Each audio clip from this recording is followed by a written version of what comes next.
सभी चिकित्सक गणों को नमस्कार। अभी हाल ही में इलेक्ट्रोहोमोपैथी चिकित्सा पद्धति में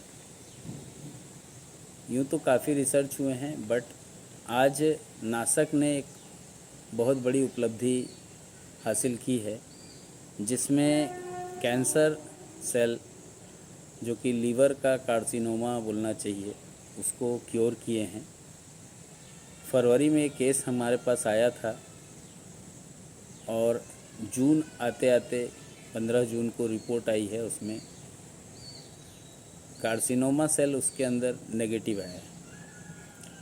लगभग इससे पहले 4 केसेस और सॉल्व हुए हैं, बट ये केस जो है ये more to more degenerative 4th stage का कार्सिनोमा था लीवर का, जिसको आज हमने क्योर किया है। और ये क्योर जो हुआ है ये लीवर के ऊपर, ये हमारे नासक के को डायरेक्टर हैं रविंदर एस शर्मा जी। इन्होंने काफ़ी काबिल तारीफ़ कार्य किया है इस लीवर कैंसर के ऊपर।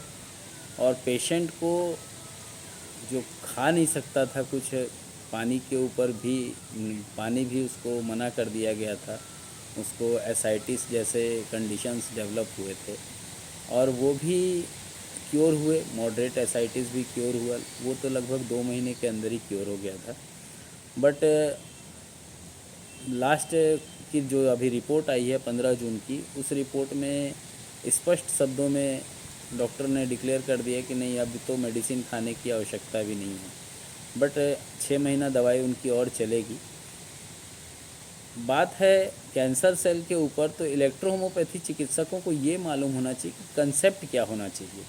अगर हम किसी का कार्य कर रहे हैं किसी कैंसर के ऊपर, कैंसर के अलावा पेन मैनेजमेंट में, चाहे फिर वो कार्सिनोमा से रिलेटेड पेन मैनेजमेंट हो या क्रोनिक या एक्यूट पेन हो, सभी में सबसे बड़ी चीज़ होती है डोजोलॉजी, डाइल्यूशंस। तो वो उसका ज्ञान होना चाहिए। दूसरी चीज़ है कि कौन सा कंडीशन है। अगर हम बात करते हैं कार्सिनोमा की, तो प्री कार्सिनोमा है, कहने का मतलब है कि क्या वो मैलिग्नेंट है, प्री मैलिग्नेंट है या बिनाइन है, पहले तो वो मालूम होना चाहिए। उसके कंसेप्ट मालूम होंगे तो उसके प्रोटोकॉल आप खुद बना सकेंगे। जब खुद प्रोटोकॉल बना सकेंगे तो मेडिसिन जनरेट करने में भी आपको सुविधा होगी, सिलेक्शन ऑफ मेडिसिन भी आपका क्लियर हो जाएगा। तो जब तक उस चीज़ को हम नहीं समझेंगे तब तक हम खाली एक दूसरे के पीछे भागते रहेंगे कि फ़ला कंपनी हमको कुछ देगी और फ़ला कंपनी हमको कुछ देगी।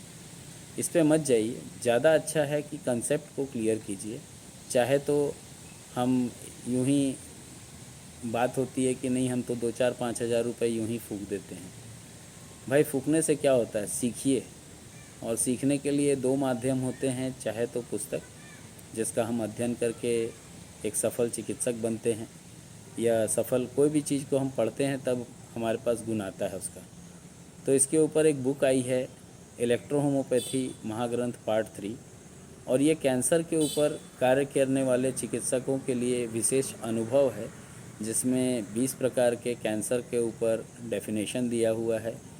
कैसे जाने कि वो कैंसर है, क्या लक्षण हो सकते हैं उसके, और उसका उपचार किस तरीके से किस प्रोडक्ट को लेकर के करना चाहिए, या 24 स्पैजरिक नाशक यूज़ करता है उनके द्वारा हमको कैसे करना चाहिए। ये प्रोडक्ट्स के ऊपर फॉर्मुलेशन लिखा हुआ है। अगर कोई चिकित्सक चाहता है कि नहीं, अगर मेरे पास D3 बेस है तो उस D3 बेस के द्वारा वो जनरेट भी कर सकता है, उसके ऊपर लिखा हुआ है, उसके अनुसार आप बना सकते हैं। दूसरी चीज़ होती है कि अगर हम प्रोडक्ट को यूज़ कर रहे हैं तो प्रोडक्ट तो आप यूज़ कर सकते हैं, बहुत अच्छे रिज़ल्ट्स आते हैं, क्योंकि हमारे प्रोडक्ट्स जो हैं वो काफ़ी चर्चित चिकित्सकगण यूज़ करते रहे हैं।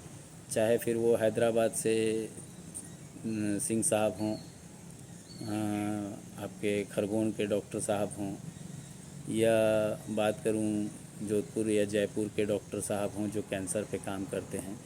मैं नाम नहीं लेता, नाम लूँगा तो फिर क्या है, समस्या होती है, क्योंकि अलग अलग संस्थाओं से लोग जुड़े हुए होते हैं, उनकी भावनाएं आहत होती हैं।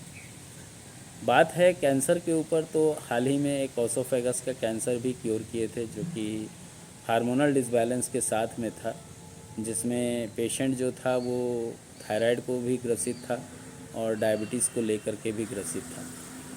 740 उसका फास्टिंग आया था, नहीं पीपी आया था, और 480 उसका पीपी था, सॉरी रैंडम था फास्टिंग जो था वो आज की तारीख में 193 है। और जो उसका बोलना चाहिए फास्टिंग के अलावा जो बात है, फास्टिंग के